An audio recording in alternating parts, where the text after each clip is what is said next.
I'm Louisa. And I'm Zach. We're experts in Nothing. except our opinions. Trust me, I have a nose ring. Alright, so we're doing a bad review of the animated TV show Avatar: The Last Airbender. It is one of my favorite series of all times. Watched it a long time ago, finally got the box set and everything like that. But she's never seen it before, and I wanted her. It was one of those for me that she doesn't like any kind of like anime where there's any kind. Well, no, it's just like very rare. But like you're not gonna sit through. You don't really care to watch with subtitles because you feel like you miss out on stuff. You want the English dub. I like watching subtitles, and so this was an American-made show. With anime inspiration, cartoon, stuff like that. So, tell them what Avatar: The Last Airbender, the animated series, not the live-action garbage movie that I've never seen. You should review that. No, I don't. I've never seen it. I have. So yeah, we can watch it. We can watch it, but I already tell you, it's not going to be good on my Whatever. Okay. So what's Avatar: The Last Airbender? 3 seasons. We've seen all 3 seasons. Yes. So kind of your main character, the whole story is about the last Avatar named Aang, who has to travel the world with his little team to gain the skills and knowledge, so he can defeat the... That's not distracting at all. So he can defeat the Fire Lord, who's trying to take over the world and conquer the entire world. And so it's basically his journey from being frozen in ice at the very beginning to mastering all the elements, earth, fire, and water. He already knew air. Well, he had to learn it a little bit more, but he kind of already knew it a little bit. He was pretty much a master. Okay. Yeah. So he could be super powerful and defeat the Fire Lord. Yeah, that's basically it. I mean, the whole thing with the war and trying to end the war, is basically what it is. Yep. The Fire Nation is very bad, and some people have said it seems kind of like America. World War II. Well, I was going to say World War II with the Nazi taking over. America taking over the entire world. Yeah, but anyway, so not so blatantly about it. But anyway, so what were because it was 3 seasons, there's a lot of moments in it. What are some of your favorite parts? Well, the 2 parts that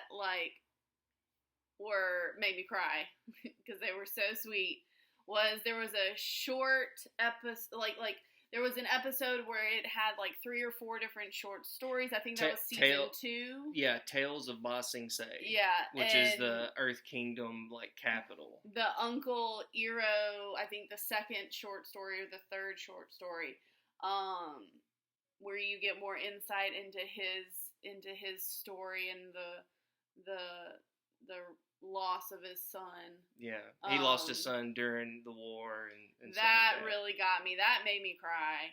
And then at the very end, the 3rd season, where Prince Zuko and Uncle Iroh reunite. What did I say? Iroh. Yeah, it's Iroh. That really made me sad, and that made me not sad, but they were happy tears. But it was just a very well written. I mean, the characters were so well developed. You really connected with them, and it was those 2 moments. I knew she was gonna tear up. She's not big on tearing up that much. I cry all the time. At cartoons. I think in your mind, stupid ones. Well, I think in your mind though, in a lot of people's minds, when you're watching any type of cartoon stuff, you're not expecting to the heart-wrenching things. Yeah. That's why I like animated films, Zootopia, stuff like that. I know that's not cartoons, but CGI, whatever. But I knew you're gonna I was tearing up before it happened because I knew what was about to happen, and then I was wanting to watch her reaction. Ooh, I cried like a baby. But so Uncle Iroh moments were good, but there were a lot of heartfelt moments throughout the series. All right, so like what's like your least favorite moment, or was there any like just there were some kind of eye-rolly moments because it is, I think, it was made for a younger audience, but it does translate well to adult audiences. But I think originally it was written for a younger... Oh no, it was. I mean, it was made by Nickelodeon. Yeah, so I mean, like they were making it maybe for like. I think the oldest probably be like teenage, 14? Mid 14, like preteens. I don't know. But and then children could enjoy it as well. So there were some moments where I definitely there were some super corny jokes. There were just eye-rolling moments, but one of those filler episodes, the last one with the play, seemed completely pointless. Yeah. It was just a bad retelling, very much like this. It was a bad retelling of all of their adventures, and it just didn't... Yeah, even those are called, if you don't know, those are called, like, filler episodes, like, in anime or cartoons, where it's, like, it really doesn't have any point to the overall story. Yeah. Animes have a lot of filler episodes if you look those up. I knew it was coming. I went ahead and told her at the beginning of that episode. I was like, this is going to be one of those. But really, there are some filler episodes in the first couple of seasons, but there's at least a story within that episode. Yeah. This one was like completely a recap. Pointless. Well, this one is a recap episode, and that's another trope in anime. I feel like since it was in the third season that maybe word had started like catching on about this series, and it was gaining more and more popularity. So they did a filler to catch new viewers up to. And that's what a lot of animes do. They'll do a filler or like either the ending episode or the first episode of the second season usually is like a recap. It's like a recap, but it's within an episode, and those you have to watch out for.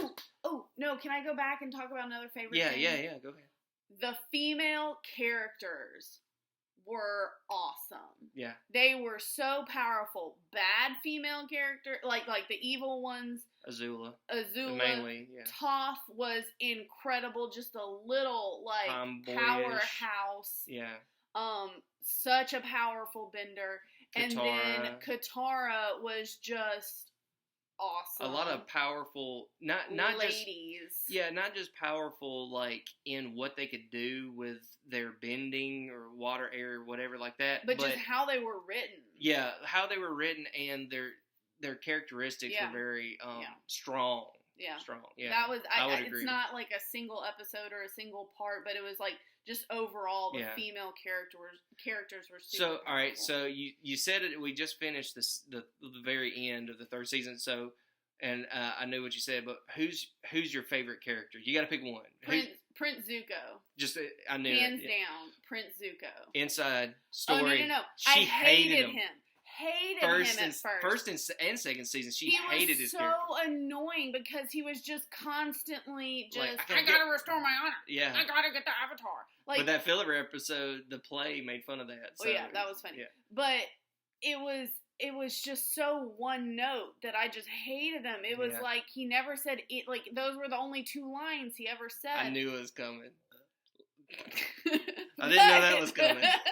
But that third season, a redemption arc. Oh my gosh. Yeah. He was incredible. Yeah.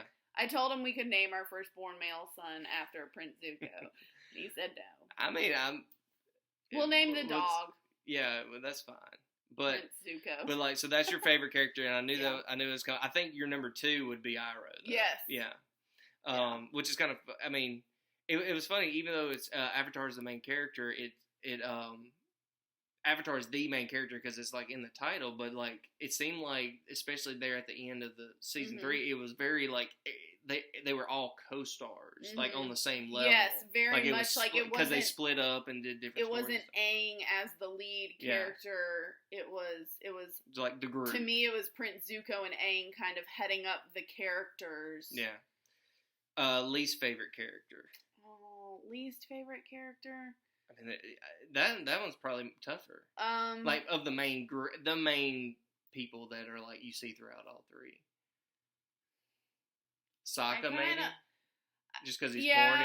I mean, his arc wasn't as big as to me. Or honestly, I mean, like as far as arc, Toph's isn't really big because she was kind of the same person. To me, honestly, I wanted to say Aang. Between Aang and Sokka, their character arc was very minimal, and they didn't really change much. Like I got annoyed almost every episode through the first 2 seasons because Aang just wanted to play, but then all of a sudden he starts freaking out because he's got to, beat the Fire Lord by the end of summer, but let's go have fun. Like, I get he's a 12-year-old, but to me, it was almost like he was bipolar. Like, I just didn't. Yeah. In season 3, there was less playful Aang and more serious Aang, which I appreciated. I think that showed his maturity. But those were my 2 least favorite characters. Yeah. Well, what I was trying to explain to you was, like, I felt like Sokka's intelligence grew. I think at first he was pretty stupid, and then he kind of got into that tinkering. Yeah, so his intelligence grew, whatever. And they had to, and then he got. I mean, his arc. I liked all the arcs. I feel like Aang, and they pushed it in the first season a good bit. The very first episode where he was trying to play with, like, sliding on the penguins. I know that was, like, a few weeks ago. But Katara was like, hey, you know anything about the Avatar? And he was like, oh, let's go play on some penguins. I felt like from the get-go, majority of the time that he was being playful, he was trying to cover up his anxiety and his regret and like... stupidity. And... It wasn't stupid. But it was? It was very... No, it wasn't. But that's my opinion. Like, he's trying to put on a facade, but then, especially during the 3rd season, it kept breaking through when he would have anxiety and panic attacks almost, where, it's like, it's funny or like, it's just, to me, I agree with you that Zuko's arc, that redemption arc is so good. Like, that's why I kept trying to tell you, but Aang's arc is more internal to me, is that he was, like, all the stuff, his character arc is maturing. Is all internal and learning and all that kind of stuff. But all right, so that was, let's see, favorite, least favorite, least favorite. So what would you give the, like, box set? What would you give the entire Avatar, The Last Airbender? What would you give it, like, out of 10? I would definitely give it a solid, like, 9 out of 10. Yeah. They're short episodes. Yeah, 22 minutes because they were built for. They're easy to watch. There's not too much BS in between everything because they are short episodes. They get right to the point. It's only 3 seasons. It's like it's definitive. There's not any lollygagging. They're going. Yeah, there's a start and an end. It's not like it's not like some of these cartoons that like just keep going and keep going. And it feels like a well thought out end. It doesn't feel like they were canceled in the middle of a season and have to wrap it up. I think they knew episode. this. I think that the creators and everything, they knew, like, this is the path that they're going to take, like 3 seasons. But definitely, it's. We need to watch with the commentary next. Oh God, no! Please. To hear what they say about it, and then we'll. Okay. No. It's humorous. You can watch it with kids. We as adults watched it. The artistry is beautiful. The fight scenes are good. I haven't watched many, but he says they're good. I thought they were pretty. The what? Like the fire and the different. Oh elements. yeah, I know. I figured you would like that. Some of the some of the fight scenes, the way it's shot, like, because there's times in movies where she goes, like, oh, look at that shot. There were times in this season like, oh wow, that's a pretty shot, but it's animated. I think the characters are great examples or role models for kids. There were some life lessons, and I mean, like, there's a lot of lessons within it, like equality, and like it's just all kinds of there's all kinds of crazy stuff, like stuff you wouldn't see coming. They kind of they do. I felt like they did kind of their research, like when he was talking about the different chakras, and like he's not making up crap. He's using the actual, like, colors and levels. Look, I'm not into that, but like you've seen the drawing where there's like all the different colors Well, yeah, on you told the me parts about of the that. body. Like they go through each one of those, so it's. I mean, it's a really good series. Very poignant. And another tidbit that I know of, and I was trying to tell her to look for, is if you look at the different nations and type of air, water, the bending, the way they animated it, the martial arts that each character uses looks different. Like the moves that they use, they specifically made them look different. And I've just seen behind the scenes, but anyway, so like each nation has a different martial arts style that goes with their particular type of bending, which I thought was just a neat tidbit. But if you really look at it, you can see how airbending, the move that he does, is different than when he's earthbending. Yeah, it's more solid or anything. Okay. But anyway, so 9 out of 10, solid 9 out of 10, which is pretty on par with IMDb.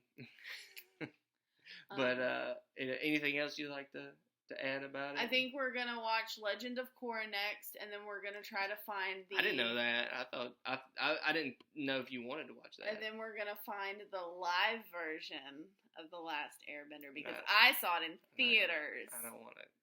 We're gonna do it. I will do it since you watched. I will do it, but this is not gonna be good because I've seen clips. Oh no. And it's horrible. The clips I've seen were, I didn't want to go see it. I mean, it would ruin this. If you know where I can find the live action Last Airbender, I'm sure it's on the TV. Or sure, I was asking for comments. Oh, please leave a comment down below. No, don't do that.